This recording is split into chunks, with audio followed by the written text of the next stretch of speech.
State bank of Pakistan ने नई monetary policy का ऐलान कर दिया। शरह सूद में 1% इजाफा। Governor State Bank Jameel Ahmed की ज़ेर सदारत मॉनेटरी पॉलिसी कमेटी का इजलास। शरह सूद 10.5% से बढ़ाकर 11.5% कर दी। मॉनेटरी पॉलिसी कमेटी ने मशरिक़ वस्ता की सूरत हाल के बाद शरह सूद में तब्दीली का फैसला किया। अलामी जारी आलमी मंडी में तेल की बढ़ती कीमत और सप्लाई चेन मईशत पर असरअंदाज हुई। पाकिस्तान में महंगाई का मंजरनामा भी तब्दील हुआ। वज़ीर आज़म शहबाज शरीफ की ज़ेर सदारत कीमती पत्थरों के शोबे की तरक्की से मुतालिक अहम इजलास। शोबे को जदीद खुदूद पर इस्तेमाल करने और बरामदात बढ़ाने के इम्कानात का तफसीली जायजा लिया गया। पाकिस्तान कीमती पत्थर के वसी कुदरती ज़खायर से मालामाल है। इस शोबे में बेहतरी लाकर बरामदात में नुमाया इजाफा किया जा सकता है। वज़ीर आज़म शहबाज शरीफ का इजलास से खिताब। कानकुनी और प्रोसेसिंग के निज़ाम को बैनुल अक़वामी मयार के मुताबिक बनाने की हिदायत की गई है। बरामदात बढ़ाने के लिए जामे हिकमत अमली तैयार करने का हुक्म। कीमती पत्थरों के लिए 3 सेंटर्स ऑफ एक्सीलेंस कायम करने का फैसला। जनूबी वजीरिस्तान के इलाके जलूल खेल अंगूर अड्डा में अफगान तालिबान की बिला इश्तियाल फायरिंग। पाक फौज की भरपूर जवाबी कार्रवाई। मुतादिद अफगान पोस्टों को तबाह कर दिया गया। फितना अल खारिज की दरअंदाजी की कोशिशें नाकाम बना दी गई। मौसर कार्रवाई के बाद अफगान तालिबान शिकस्त की बौखलाहट में सिविल आबादी को निशाना बनाने लगे। फायरिंग के नतीजे में 2 खवातीन समेत 3 शहरी जख्मी। वाना अस्पताल मुंतकिल कर दिया गया।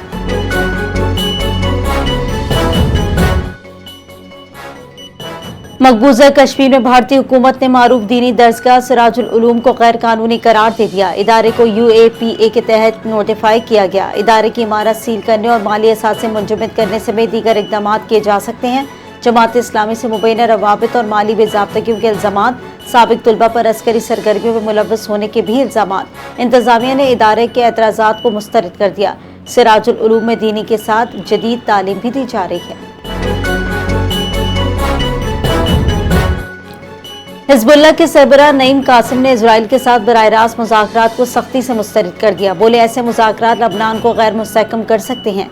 इजराइल के साथ बातचीत गुनाह के मुतरादिफ है। हुक्काम को बराह रास्त मुज़ाकरात के बजाय बिलवास्ता रास्ता इख्तियार करना चाहिए।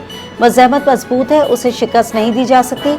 हिज़्बुल्लाह अपने हथियार नहीं डालेगी और लबनान के दिफा के लिए जिद्दोजहद जारी रखेगी। चीन के सूबा हुनान के शहर चांगशा में पाकिस्तान और चीन के दरमियान 3 मफाहमती यादाश्तों पर दस्तखत। सदर मुमलिकत आसिफ अली जरदारी की तकरीब में शिरकत।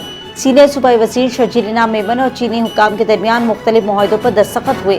समंदरी पानी को काबिल इस्तेमाल बनाने के मंसूबे पर मुश्तरका काम होगा। ज़राई टेक्नोलॉजी और चाय के शोबे में मुश्तरका इक़दाम।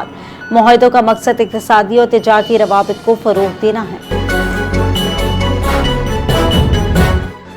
तजारती राहदारी में बड़ा ब्रेक थ्रू। पाकिस्तान ईरान तक रसाई का मरकजी गेटवे बन गया। वजारत तजारत के ट्रांजिट ऑफ गुड्स ऑर्डर 2026 के तहत इलाकाई तजारत में नई पेशरफ्त हुई है।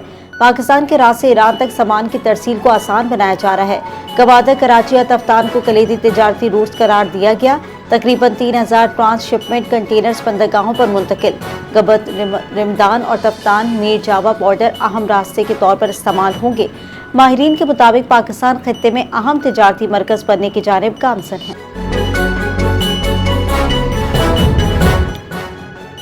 मार्का हक के हीरो लेफ्टिनेंट मोहम्मद बिलाल नदीम को तमगा बसालत से नवाजा गया। मार्का हक के दौरान लेफ्टिनेंट मोहम्मद बिलाल नदीम ने आर्टिलरी फायर ऑब्जर्वर के तौर पर फराइज अंजाम दिए। उन्होंने अगले मोर्चों से यूनिट की फायरिंग की मौसर निगरानी की। यूनिट की गोलाबारी से दुश्मन को भारी नुकसान उठाना पड़ा। दुश्मन की 2 पोस्टों ने सफेद झंडे लहराकर शिकस्त का एतराफ किया।